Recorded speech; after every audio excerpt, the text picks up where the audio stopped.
Please sit down. Thank you. Thank you. Good afternoon. Before I take questions, I want to give you a progress report to the nation on where we stand 65 days into office here, on vaccinations and a few other top priorities for the American people. First, on vaccinations. On December 8th, I indicated that I hope to get 100 million shots in people's arms in my first 100 days. We met that goal last week by day 58, 42 days ahead of schedule.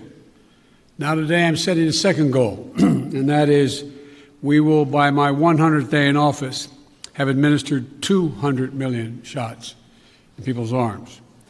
That's right, 200 million shots in 100 days. I know it's ambitious, twice our original goal, but no other country in the world has even come close, not even close to what we were doing. I believe we can do it. And today, we made a historic investment in reaching the hardest hit and the most vulnerable communities, the highest risk communities, as a consequence of the virus, by investing an additional $10 billion in being able to reach them. I also set a goal before I took office of getting a majority of schools in K through 8 fully open in the first 100 days. Now, thanks to the enormous amount of work done by our administration, educators, parents, local, state education officials, and leaders, recent Department of Education survey shows that nearly half of the K through 8 schools are open now full-time, 5 days a week for in-person learning. Not yet a majority, but we're really close, and I believe in the 35 days left to go, we'll meet that goal as well.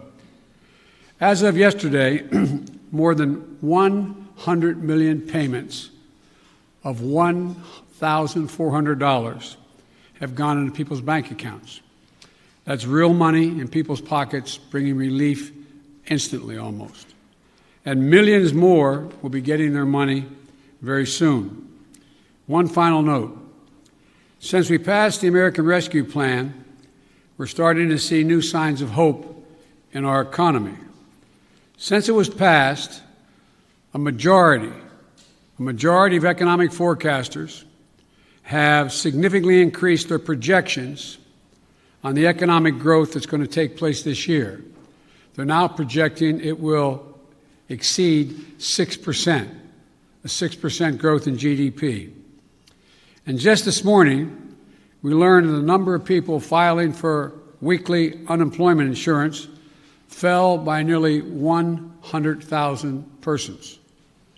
It's the first time in a year the number has fallen below the pre-pandemic high. So there are still too many Americans out of work, too many families hurting, and they still have a lot of work to do. But I can say to you, the American people, help is here and hope is on the way. Now I'll be happy to take your questions. Zeke, Associated Press. Thank you, Mr. President. You mentioned your progress on COVID-19. I'd like to ask you about some of the other issues facing your presidency. One of the defining challenges you face in the coming months is how to deliver on your promise to Americans on issues like immigration reform, gun control, voting rights, climate change. All of those right now are facing stiff, united opposition from Republicans on Capitol Hill. How far are you willing to go to achieve those promises that you made to the American people? Well, I'm good. Look, when I took office, I decided that it was a fairly basic, simple proposition, and that is I got elected to solve problems. And the most urgent problem facing the American people, I stated from the outset, was COVID-19 and the economic dislocation for millions and millions of Americans. And so that's why I put all my focus in the beginning. There are a lot of problems, but all my focus on dealing with those particular problems. And the other problems we're talking about, from immigration to guns and the other things you mentioned are long-term problems. They've been around a long time. And what we're going to be able to do, God willing, is now begin one at a time to focus on those as well. And whether it's immigration or guns or a number of other problems that face the country. But the fundamental problem is getting people some peace of mind so they can go to bed at night and not stare at the ceiling wondering whether they lost their health insurance, whether they're going to lose a family member, whether they're going to be in a position where they're going to lose their home because they can't pay their mortgage, or the millions of people are going to get thrown out of their homes because of the inability to pay their rent. So we're going to move on these one at a time, try to do as many simultaneously as we can, but that's the reason why I focused as I have. And here's the deal.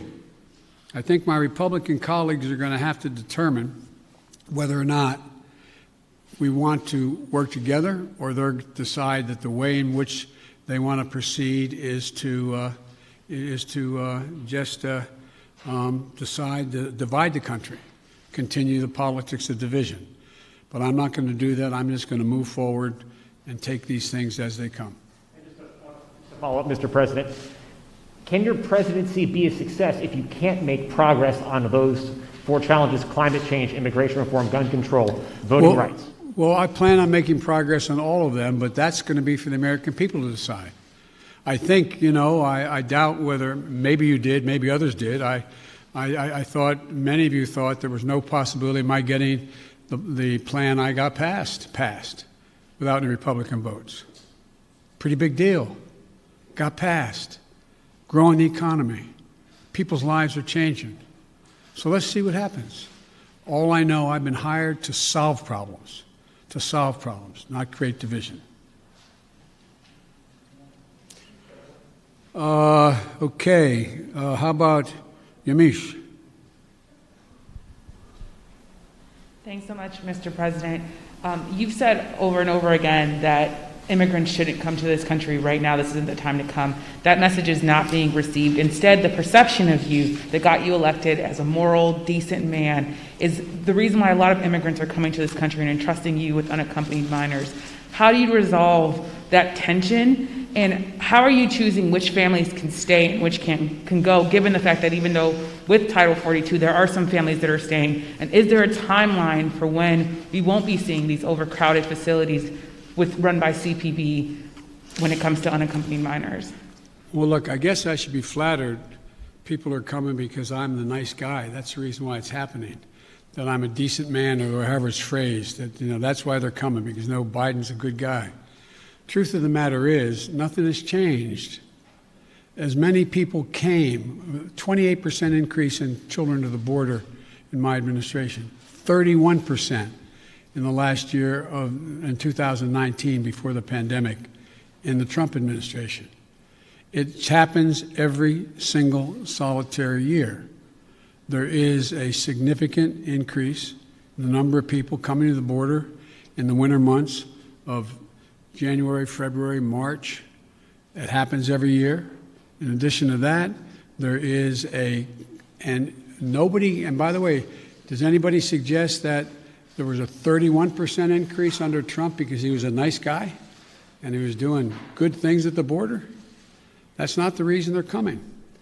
The reason they're coming is that it's the time they can travel with the least likelihood of dying on the way because of the heat in the desert, number one. Number two, they're coming because of the circumstances in country.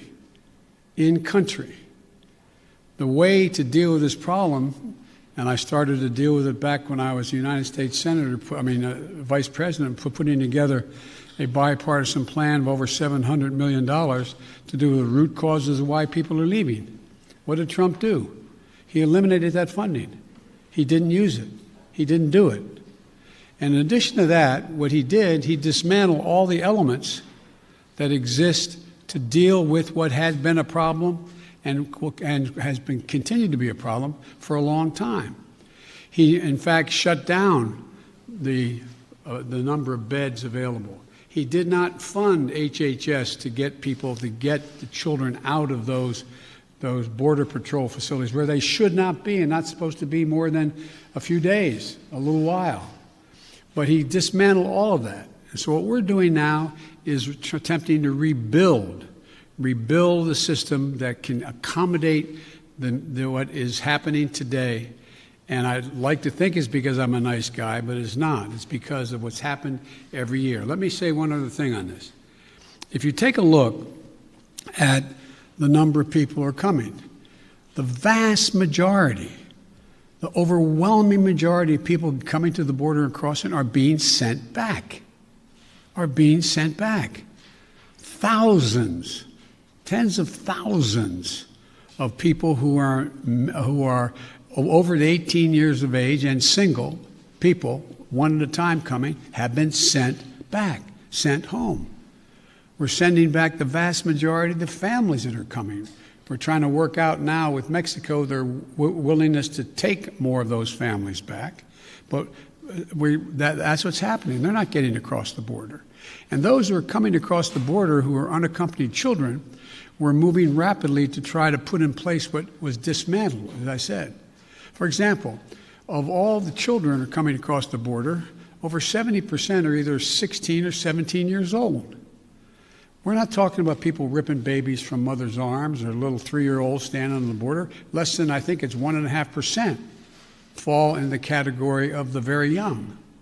So what we're doing is we're providing for the space, again, to be able to get these kids out of the Border Patrol facilities, which no one should be in any longer than 72 hours. And today, I went to, for example, I used all the resources available to me, went to the Defense Department, and the Secretary of Defense has just made available Fort Bliss, 5,000 beds. Be immediately available, 5,000 beds in the Texas border. So we're building back up the capacity that should have been maintained and built upon, that Trump dismantled. It's going to take time. And the other thing we're doing, I might add, am I giving you too long an answer? Because if you don't want the detail. No, but I mean, I don't know how much detail you want about immigration. Maybe I'll stop there and finish. My follow-up question is, one, if you could talk a little bit about which families, why they're being allowed to stay, what the families that are being allowed to stay, why they're being allowed to stay. In addition to that, when it comes to the filibuster, which is what Zeke was asking about, there's immigration is a big issue, of course, when it related to the filibuster, but there's also Republicans who are passing bill after bill trying to restrict voting rights.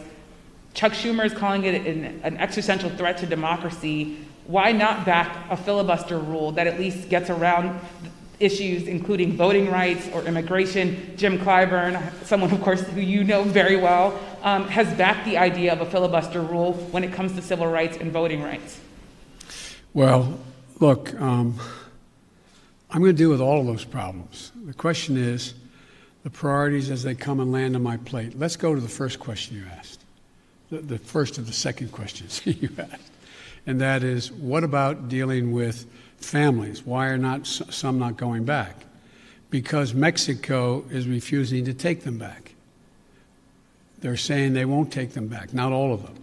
We're in negotiations with the president of Mexico. I think we're going to see that change. They should all be going back, all be going back. The only people we're not going to let sitting there on the other side of the Rio Grande by themselves with no help are children. And what we're doing there, and it's an important point to understand. I know you understand it. I don't mean to say it that way. An important point to focus on. The vast majority of people under the age of 18 coming to the United States come with a telephone number on a wristband, or come with a telephone number in their pocket in the United States. A mother, a father, a close relative, a grandmama or grandpa. What was happening before is it's taking literally weeks and weeks and maybe even months before anybody pick up the phone and call to see if there really was someone there. Well, we've set up a system now where within 24 hours there's a phone call made as that child crosses the border.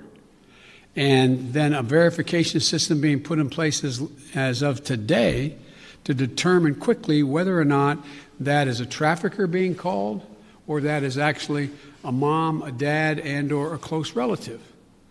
They're establishing that right off the bat. If it in fact is mom or dad, dad says, to take the extreme case, I got a birth certificate. Then guess what? We're getting that kid directly to that parent immediately. And so that's going to reduce significantly. There's two ways to reduce child populations in circumstances that are not acceptable, like being held at a Border Patrol station. One is to get them to the place where they have a relative and set a date as to when a hearing can be held. The second way to do it is put them in a Health and Human Services facility that we're occupying now, both licensed beds around the country that exist, as well as, for example, federal resources like Fort Bliss, to get them safely in a place where they can be taken care of while their fate is determined. Filibuster. So filibuster. With regard to the filibuster, I believe we should go back to a position of the filibuster that existed just when I came to the United States Senate 120 years ago. And that is that it used to be required for the filibuster, and I had a card on this. I was going to give you the statistics, but you probably know them. That it used to be that from between 1917 and 1971, the filibuster existed. There were a total of 58 motions to break a filibuster that whole time. Last year alone, there were 5 times that many. So it's being abused in a gigantic way. And for example, it used to be you had to stand there and talk and talk and talk and talk until you collapsed. And guess what? People got tired of talking and tired of collapsing. Filibusters broke down and we were able to break the filibuster, get a quorum, and vote.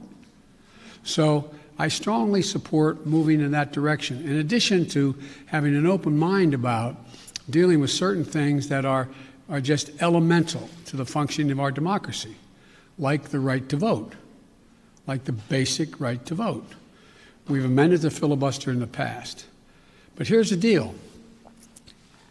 As you observed, I'm a fairly practical guy. I want to get things done. I want to get them done consistent with what we promised the American people. And in order to do that, in a 50-50 Senate, we've got to get to the place where I get 50 votes so that the Vice President of the United States can break the tie, or I get 51 votes without her. And so I'm going to say something outrageous. I have never been particularly poor at calculating how to get things done in the United States Senate. So the best way to get something done, if it holds near and dear to you that you like to be able to, anyway, we're going to get a lot done. And if we have to, if there's complete lockdown and chaos as a consequence of the filibuster, then we'll have to go beyond what I'm talking about. Okay, hang on.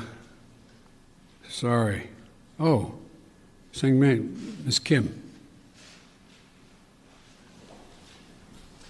Thank you, Mr. President.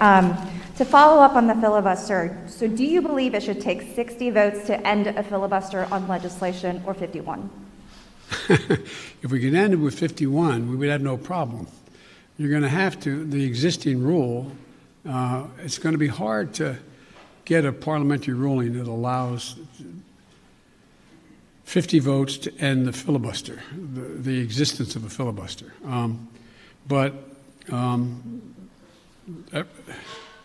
It's not my expertise in what the parliamentary rules and how to get there are, but our preoccupation with the filibuster is totally legitimate.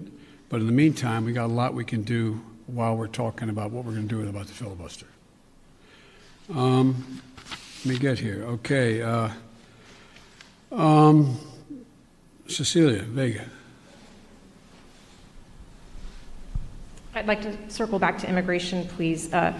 You just listed the reasons that people are coming, talking about in-country problems, saying that it happens every year. You blamed the last administration. Sir, I just got back last night from a reporting trip to the border where I met 9-year-old Josel, who walked here from Honduras by himself, along with another little boy. He had that phone number on him, and we were able to call his family. His mother says that she sent her son to this country because she believes that you are not deporting unaccompanied minors like her son. That's why she sent him alone from Honduras. So, sir, you blame the last administration, but is your messaging in saying that these children are and will be allowed to stay in this country and work their way through this process, encouraging families like Josel's to come? Well, look,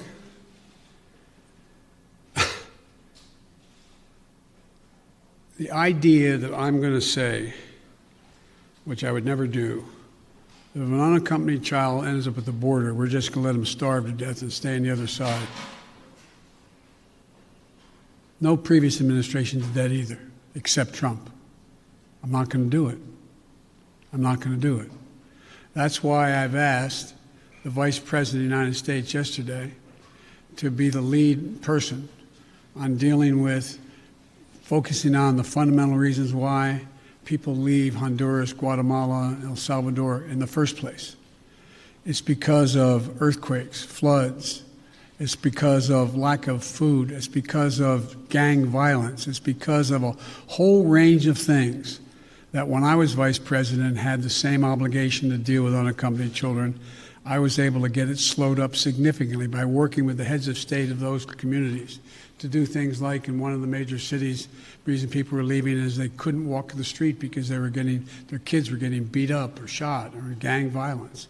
Well, what I was able to do is not give money to the head of state because so many are corrupt, but I was able to say, okay, you need lighting in the streets to change things? I'll put the lighting in.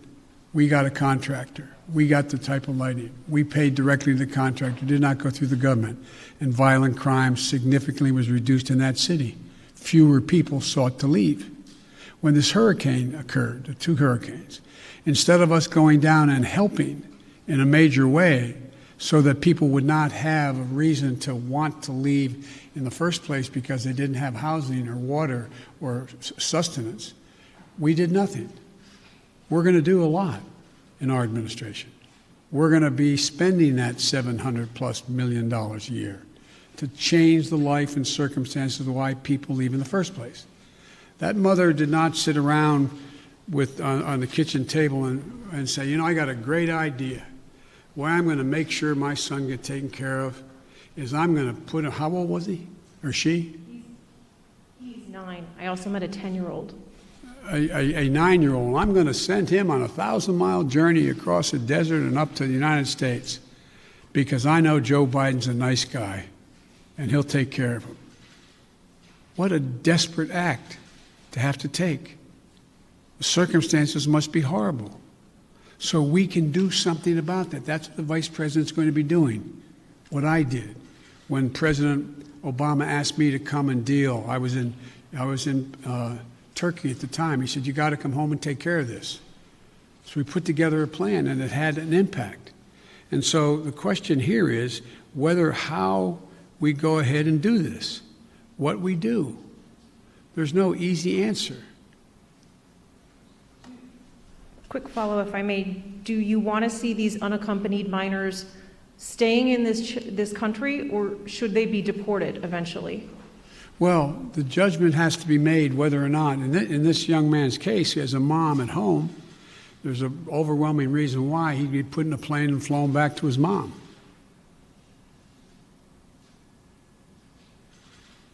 Follow, sir. You mentioned circumstances that must be horrific.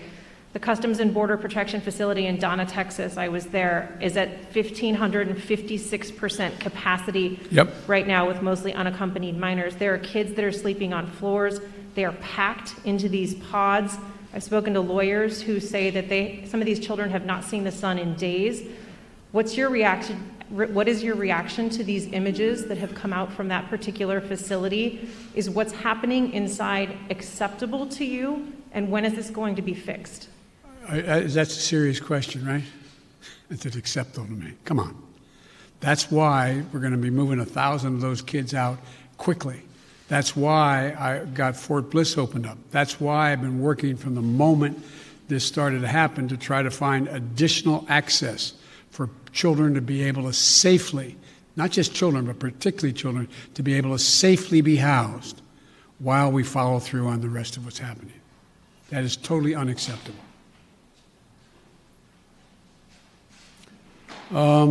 Ken. Thank you, Mr. President. I wanted to ask you about Afghanistan. You face a May 1st deadline for the withdrawal of U.S. troops from that country. As a candidate in foreign affairs, you wrote that it is past time to end these forever wars. Can you commit to the American people that by May 2nd, the U.S. will no longer have forces in Afghanistan?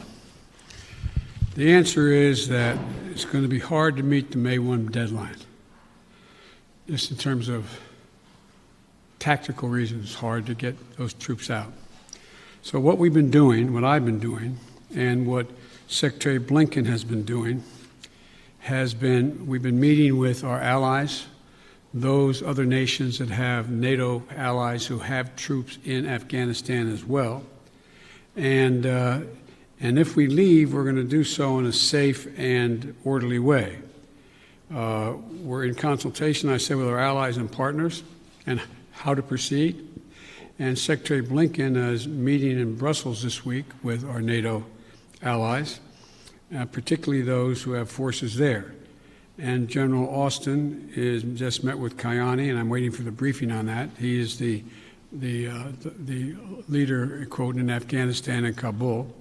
And there's a UN-led process that's beginning shortly on how to mechanically get people, how to end this war. But it is not my intention to stay there for a long time. But the question is, how and in what circumstances do we meet that agreement that was made by President Trump to leave under a deal that looks like it's not being able to be worked out to begin with? How's that done? But we are not staying a long time. You just said if we leave. Do you think it's possible that we will leave? The question is when we leave. Do you believe, though, it's possible we could have troops there next year? I can't picture that being the case.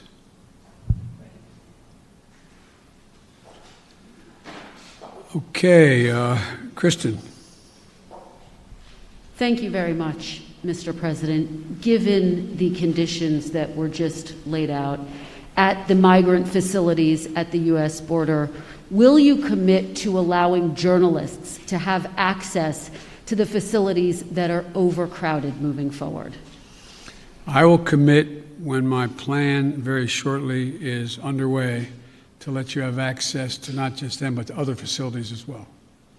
How soon will journalists be able to have access to the facilities? We've obviously been allowed to be inside one, but we haven't seen the facilities in which children are packed together to really give the American people a chance to see that. Will you commit to transparency on this issue? I will commit to transparency. And as soon as I am in a position to be able to implement what we're doing right now, and one of the reasons I haven't gone down, I have all my chief folks have gone down, is I don't want to become the issue. I don't want to be, bringing all the Secret Service and everybody with me to get in the way.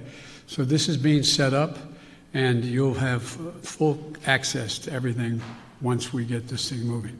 Okay, just to be clear, how soon will that be, Mr. President?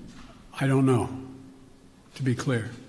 Okay, and do you bear responsibility for everything that's happening at the border now? I hear you talking a lot about the past administration. You decided to roll back some of those policies. Did you move too quickly to roll back what? I'm sorry? Policies. Did you move too quickly to roll back some of the executive orders of your predecessor? First of all the policies that are underway were not helping at all. Did not slow up the amount of immigration and as many people coming. And rolling back the policies of separating children from their mothers. I make no apology for that. Rolling back the policies of remain in Mexico, sitting on the edge of the Rio Grande in a muddy circumstance with not enough to eat. I make no apologies for that. I make no apologies for ending programs that did not exist before Trump became president, that have an incredibly negative impact on the law, international law, as well as on human dignity. And so I make no apologies for that. To ask you about foreign policy, Mr. President. Overnight, we learned that North Korea tested 2 ballistic missiles. What, if any, actions will you take, and what is your red line on North Korea? Let me say that, number one, UN Resolution 1718 was violated by those particular missiles that were tested, number one. We're consulting with our allies and partners, and there will be responses if they choose to escalate. We will respond accordingly. But I'm also prepared for some form of diplomacy, but it has to be conditioned upon the end result of denuclearization. So that's what we're doing right now, consulting with our allies. Just very quick follow-up. You only got another hour now, okay? Diplomacy, can you define what you mean? And former President Obama warned the incoming President Trump that North Korea was the top foreign policy issue that he was watching. Is that how you assess the crisis in North Korea? Yes. Okay, hang on a second here. Kristen, Nancy, CBS. Thank you very much, Mr. President. I want to go back to voting rights. And as Yamiche mentioned, Republican legislatures across the country are working to pass bills that would restrict voting, particularly Democrats fear impacting minority voters and young voters, the very people who helped to get you elected in November. Are you worried that if you don't manage to pass voting rights legislation, that your party is going to lose seats and possibly lose control of the House and the Senate in 2022? What I'm worried about is how un-American this whole initiative is. It's sick. It's sick. Deciding in some states that you cannot bring water to people standing in line, waiting to vote. Deciding that you're going to end voting at 5 o'clock when working people are just getting off work. Deciding that there will be no absentee ballots under the most rigid circumstances. It's all designed, and I'm going to spend my time doing 3 things. One, trying to figure out how to pass the legislation passed by the House, number one. Number 2, educating the American public. The Republican voters I know find this despicable. Republican voters, the folks outside this White House. I'm not talking about the elected officials. I'm talking about voters. And so I'm convinced that we'll be able to stop this because it is the most pernicious thing. This makes Jim Crow look like Jim Eagle. I mean, this is gigantic, what they're trying to do. And it cannot be sustained. And do everything in my power, along with my friends in the House and the Senate, to keep that from becoming the law. Is there anything else you can do about it besides passing legislation? The answer is yes, but I'm not going to lay out a strategy in front of the whole world and you now. And then on a related note, have you decided whether you are going to run for re-election in 2024? You haven't set up a re-election campaign yet, as your predecessor had by this time. My predecessor needed to. My predecessor.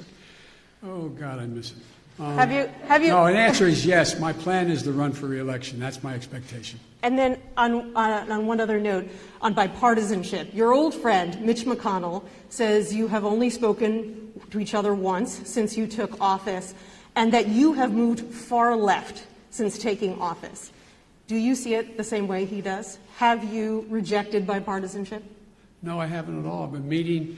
When's the last time a president invited the opposite party down at least a half a dozen times to talk about issues, everything from how we work. We're working with a group of 20 members of the Senate right now and House on how we reestablish our ability to make computer chips and how we get ahead of the game, how we can work together. We're working together on a bunch of things. But look, I know Mitch well. Mitch knows me well. I would expect Mitch to say exactly what he said. But this is a matter of making sure that I would like elected Republican support. But what I know I have now is I have electoral support from Republican voters. Republican voters agree with what I'm doing. And so unless Mitch says the last thing I did, this last piece of legislation, is so far left, well, then he ought to take a look at his party. Over 50% of them must be over that edge as well, because they support what I did. Okay. Where am I here? Let me see. Caitlin? Thank you very much, Mr. President. I have a question for you, but first, I'd like to follow up on a question from Yamiche, and that's on the filibuster. That counts as a question, but go ahead. Okay, I'll make it quick. It's a quick question. You can. Regarding the filibuster, at John Lewis's funeral, President Barack Obama said he believed the filibuster was a relic of the Jim Crow era. Do you agree? Yes. If not, why not abolish it if it's a relic of the Jim Crow era?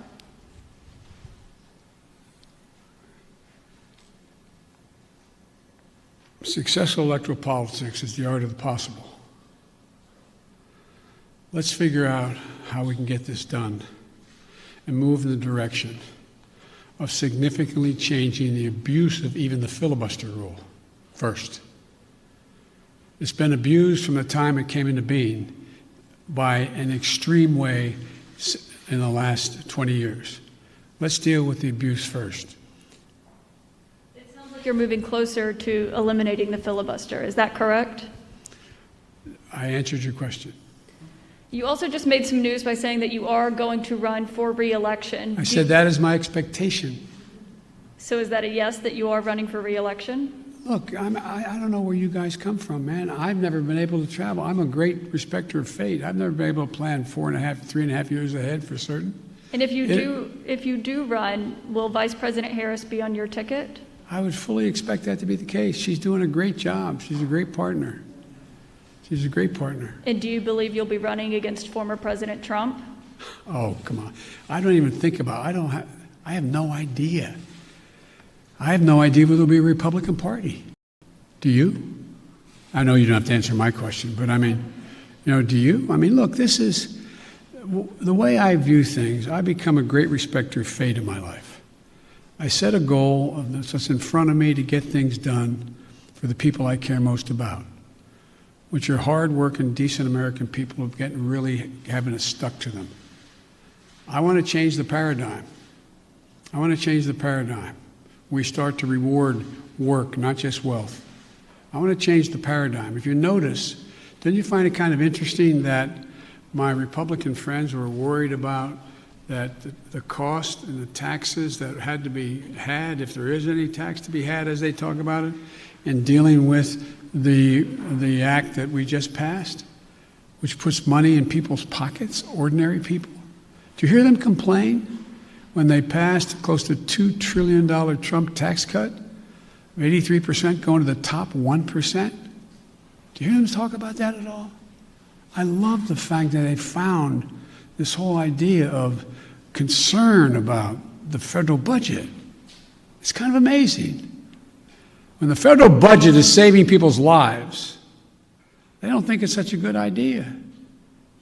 When the federal budget is feathering the nest of the wealthiest Americans, 90 of the Fortune 500 companies making billions of dollars not paying a cent in taxes, reducing taxes to the point that people who are making, if you're a husband and wife, a school teacher, and a cop, you're paying at a higher rate than the average person making $1 billion a year is. Something's wrong. Their newfound concern I'm concerned, look, I meant what I said when I ran, and a lot of you still think I'm wrong, and I respect that. So I'm running for 3 reasons. To restore the soul, dignity, honor, honesty, transparency to the American political system.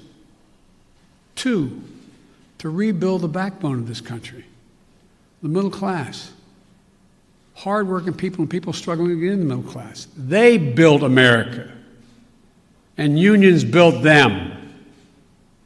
The 3rd reason I said I was running was to unite the country. And generically speaking, all of you said, no, you can't do that. Well, I've not been able to unite the Congress, but I've been uniting the country based on the polling data. We have to come together. We have to. So from my perspective, you know, it's, to me, it's about just, you know, getting out there, putting one foot in front of the other, and just trying to make things better for people. Just hard-working people. People get up every morning and just want to figure out how to put food on the table for their kids, be able to have a little bit of breathing room, being able to have, make sure that they go to bed not staring at the ceiling like my dad did, wondering whether, since he didn't have health insurance, what happens if mom gets sick or he got sick. These are basic things. Basic things. And I'm of the view that the vast majority of people, including registered Republicans by and large, share that same view, that same sense of what is, you know, what's appropriate. Justin Sink, Bloomberg. Thanks, Mr. President. I wanted to ask about your relationship with China now that you've been in office for a couple months. There's obviously the meeting in Alaska that was a little theatrical, and there's the continued human rights abuses. So today, I'm wondering, are you more likely than you were when you came into office to maintain tariffs on China? Are you considering banning imports of forced labor products? And would you consider cutting off U.S. investment or Chinese access to international payment systems? Well, look, they're each specifically legitimate questions, but they only touch a smidgen of what the relationship with China really is about. I've known Xi Jinping for a long time. Allegedly, by the time I left office as vice president, I had spent more time with Xi Jinping than any world leader had, because President Obama and the Chinese President Hu decided we should get to know one another, since it was inappropriate for the President of the United States to spend time with the Vice President of another country. But it was obvious he was going to become the new leader of China. So I spent hours upon hours with him alone with an interpreter, my interpreter and his, going into great detail. He's very, very straightforward. Doesn't have a democratic with a small d bone in his body, but he's a smart guy. He's one of the guys like Putin who thinks that autocracy is the wave of the future. Democracy can't function in an ever complex world. So when I was elected and he called to congratulate me, I think to the surprise of the China experts who were his people on the call as well as mine listening, we had a 2-hour conversation for 2 hours. And we made several things clear to one another. I made it clear to him again, what I've told him in person on several occasions, that we're not looking for confrontation, although we know there will be steep competition.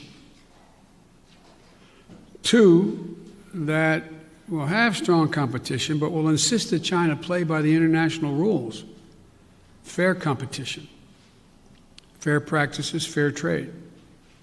Thirdly, in order to compete effectively, I indicated that we're going to deal with China effectively. And we're going to need 3 things to do that, telling our people. First, we're going to invest in American workers and American science.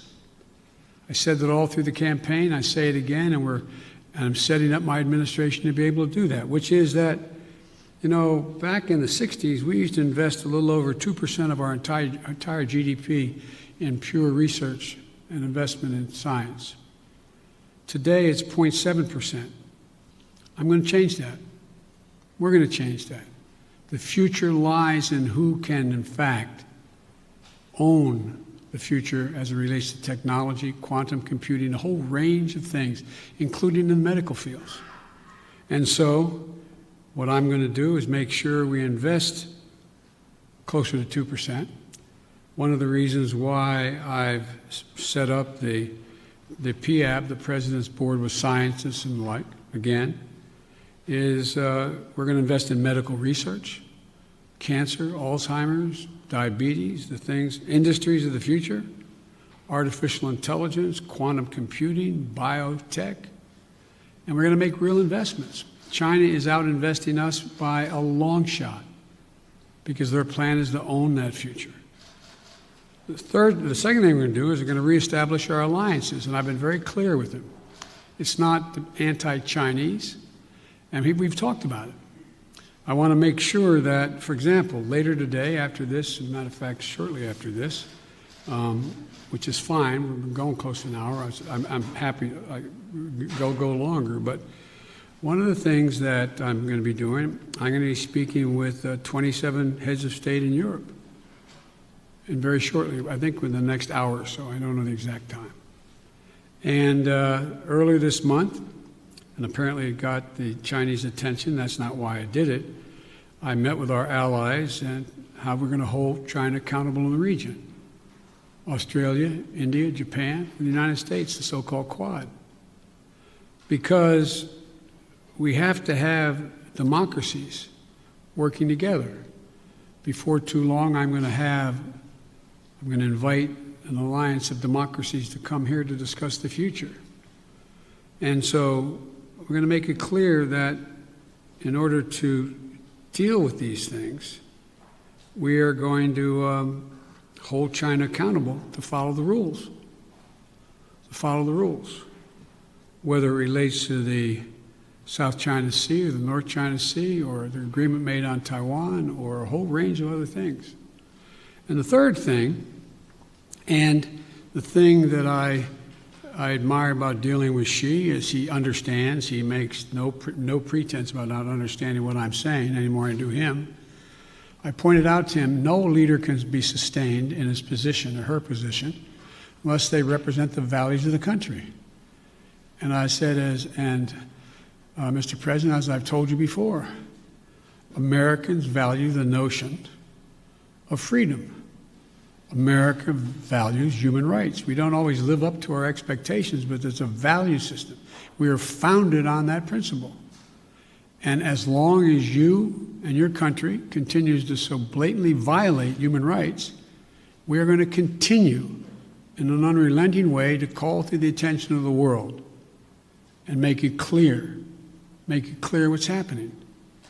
And he understood that and made it clear that no American president, at least one did, but no American president ever backed down from speaking out of what's happening to the Uyghurs, what's happening in Hong Kong, what's happening in country. That's who we are. The moment a president walks away from that, as the last one did, is the moment we begin to lose our legitimacy around the world. It's who we are. So I see stiff competition with China.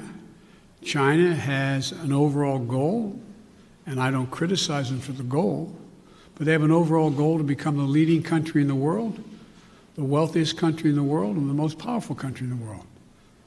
That's not going to happen on my watch, because the United States is going to continue to grow and expand. All right, just to follow up on the meeting of democracies, is that where you expect in a multilateral way to make these decisions about sanctions or No, that's not where I make the decision. That's where I make sure we're all on the same page. All on the same page. Look, I predict to you, your children or grandchildren are going to be doing their doctoral thesis on the issue of who succeeded, autocracy or democracy. Because that is what is at stake. not just with China. Look around the world. We're in the midst of a fourth industrial revolution of enormous consequence. Will there be middle class? How will people adjust to these significant changes in science and technology, the environment? How will they do that? And our democracy is equipped, because all the people get to speak, to compete. It is clear, absolutely clear, and most of the scholars I dealt with at Penn agree with me around the country, that this is a battle between the utility of democracies in the 21st century and autocracies. If you notice, you don't have Russia talking about communism anymore. It's about an autocracy. Demand decisions made by a leader of a country. That's what's at stake here. We got to prove democracy works. Mr. President, sorry, I know you haven't had a chance to address the tragedies in Georgia and Colorado. You had said to stay tuned for actions that you might take on gun control. Wondering if you've made a decision either about sending the manufacturer liability bill that you had promised on day one to Capitol Hill, or executive actions like going after ghost guns or giving money to cities and states to battle gun control. All the above. It's a matter of timing. As you've all observed, successful presidents, better than me, have been successful in large part because they know how to time what they're doing, order it, decide in priorities what needs to be done. The next major initiative is, and I'll be announcing it Friday in Pittsburgh in detail, is to rebuild the infrastructure, both physical and technological infrastructure of this country, so that we can compete and create significant numbers of really good paying jobs. Really good paying jobs. And some of you have been around long enough to know that used to be a great Republican goal or initiative. I still think the majority of the American people don't like the fact that we are now ranked, 85th in the world in infrastructure. I mean, look, the future rests on whether or not we have the best airports that can accommodate air travel, ports that you can get in and out of quickly, so businesses decide. Some of you, if you're ever local reporters, and you found your governor or mayor trying to attract business to your community, what's the first thing the business asked? What's the closest access to an interstate highway? How far am I from freight rail? Is the water available? Is enough water available for me to conduct my business? All the things that relate to infrastructure. We have somewhere, I asked the staff to write it down for me, and they did, not for this, but for a longer discussion.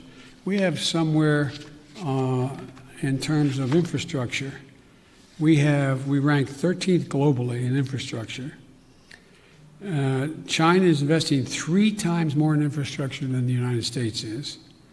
Bridges, more than 1/3 of our bridges, 231,000 of them, need repairs. Some are physical safety risks or preservation work. 1 in 5 miles of our highways and major roads are in poor condition. That's 186,000 miles of highway. Aviation, 20% of all flights weren't on time, resulting in 1.5 million hours lost in production. 6 to 10 million homes in America still have lead pipes servicing their water lines. We have over 100,000 wellheads that are not capped, leaking methane. What are we doing? And by the way, we can put as many pipe fitters and miners and us to work capping those wells at the same price that they would charge to dig those wells. So I just find it frustrating. Frustrating. Talk about, last point I'll make in the infrastructure, and I apologize for spending more time on it, but is that if you think about it,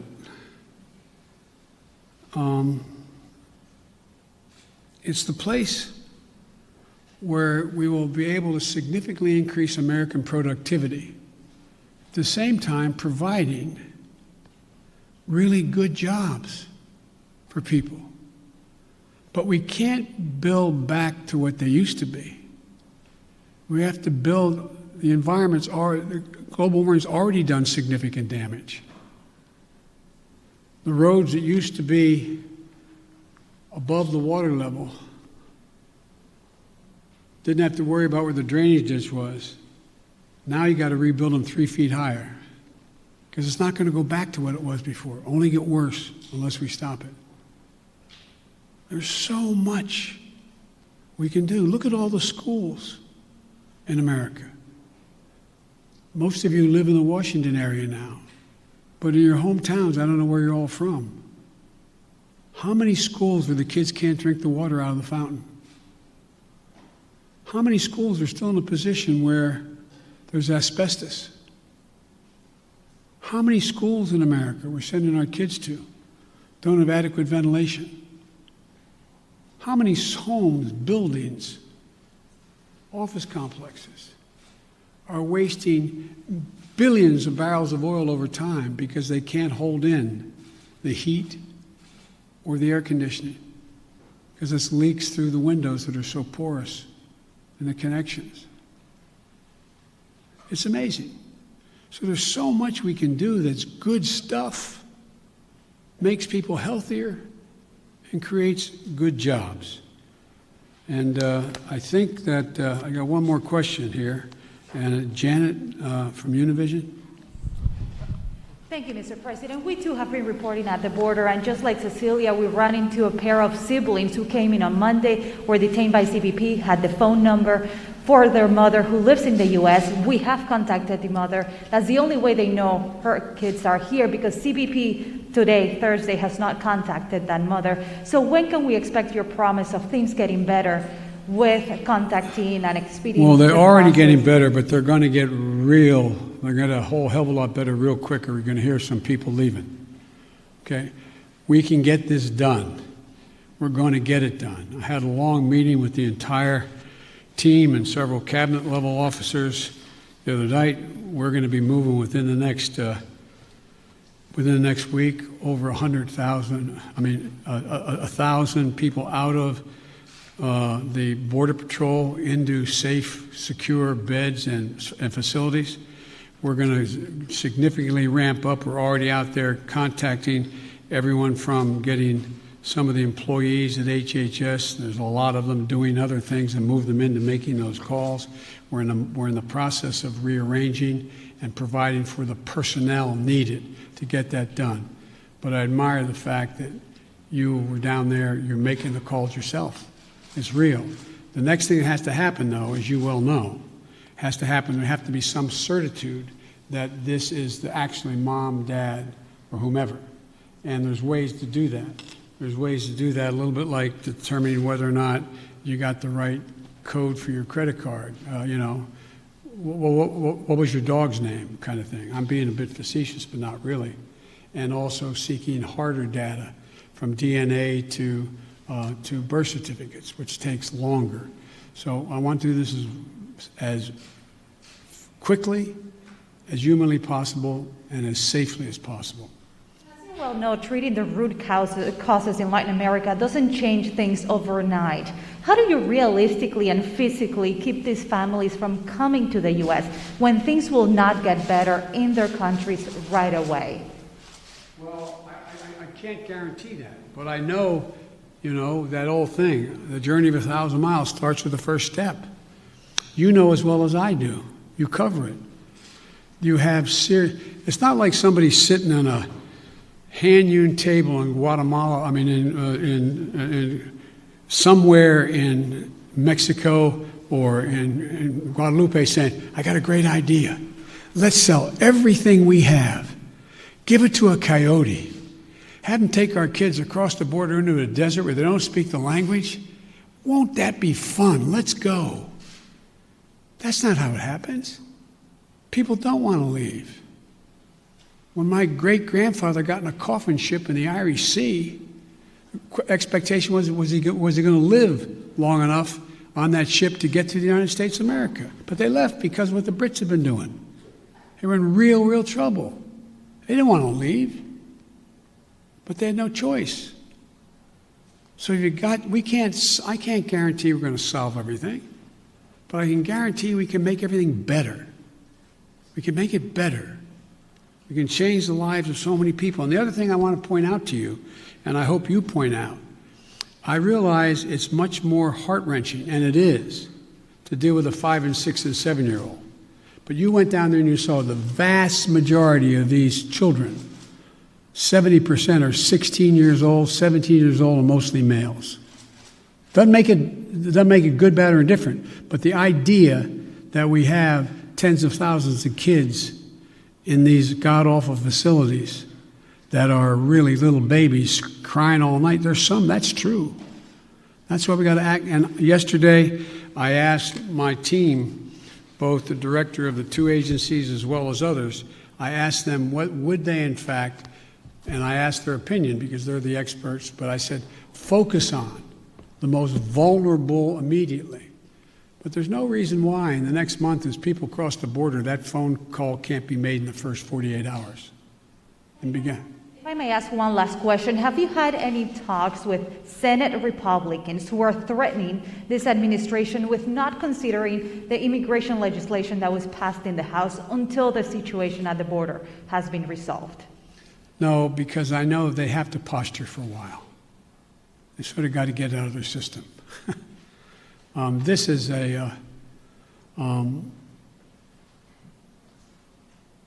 but I'm ready to work with any Republican who wants to help solve the problem or make the situation better.